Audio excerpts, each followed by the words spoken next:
Since 1996, there has been no greater advocate for the Roanoke Valley's growing system of greenways, urban paths, if you will, than Liz Belcher. She's the only staff member for the Roanoke Valley Greenway Commission and serves as the Roanoke Valley Greenway Coordinator. Belcher has a master's in forestry from Virginia Tech, where she has also taught in the Outdoor Recreation Management program.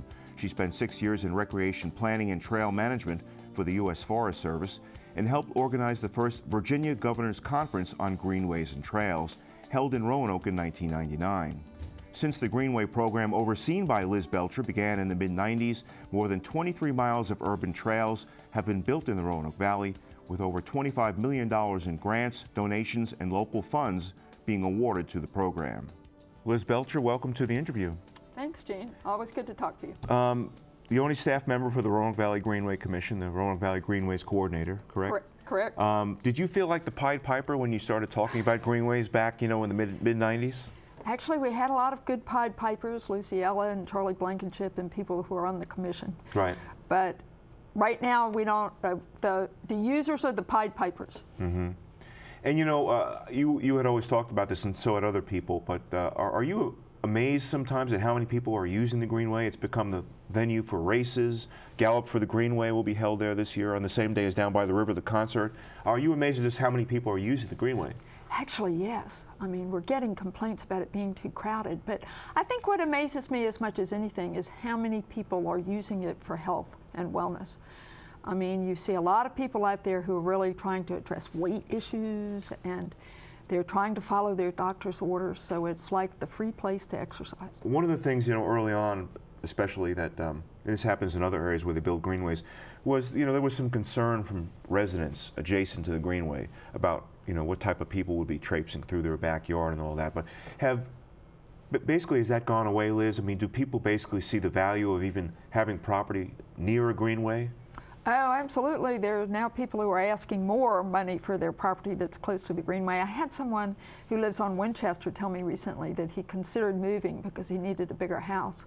And after analyzing the real estate market, he decided he was better off to invest more money in the house he was in because he thought he had great potential for the property going up on value because it was so close to Wasena Park and the Greenway. Right now the Greenway ends at the 13th Street and goes through the southeast. A lot of those older homes in there, I would imagine that their property value at some point is going to jump when the market gets better, perhaps, because of the proximity to the Greenway.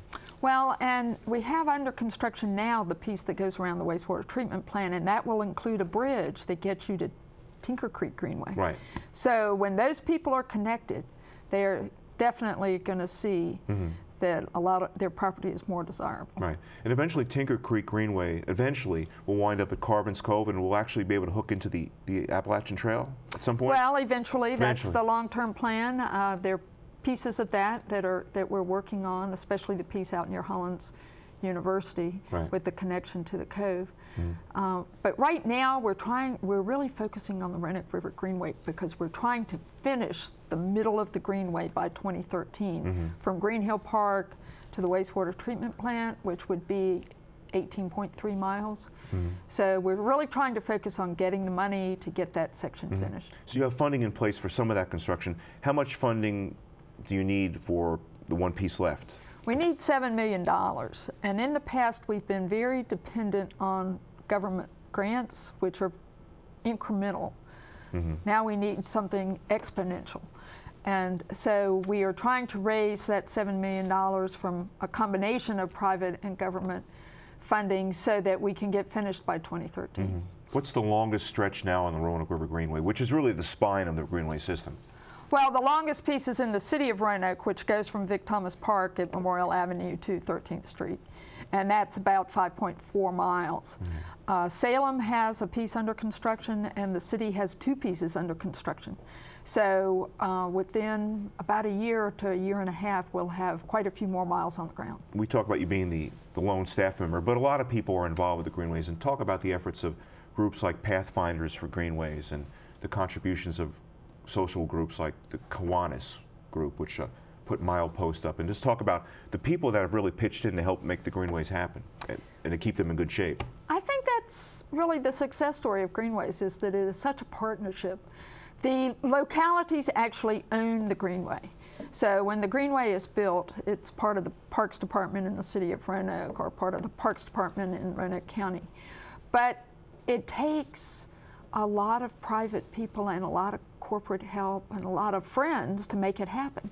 And so the Pathfinders Group for Greenways is a nonprofit that was set up the same time the Greenway program started to be the volunteers who help do things that government can't do as well. For instance, Pathfinders have helped build the trails on Mill Mountain, the trails at Carbons Cove, the trails on Reed Mountain. They've done a lot at the trails at Green Hill Park, this, you know, natural surface trails. They've done a lot of that work in the valley. And they've also helped with fundraising. The Pathfinders helped with the money for the Mill Mountain toll booth last year.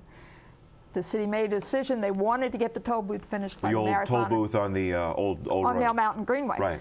And they just couldn't get it done in that time frame given their procurement requirements. So the Pathfinders pitched in and they helped handle the money and the contracting and to get that finished in a shorter amount of time.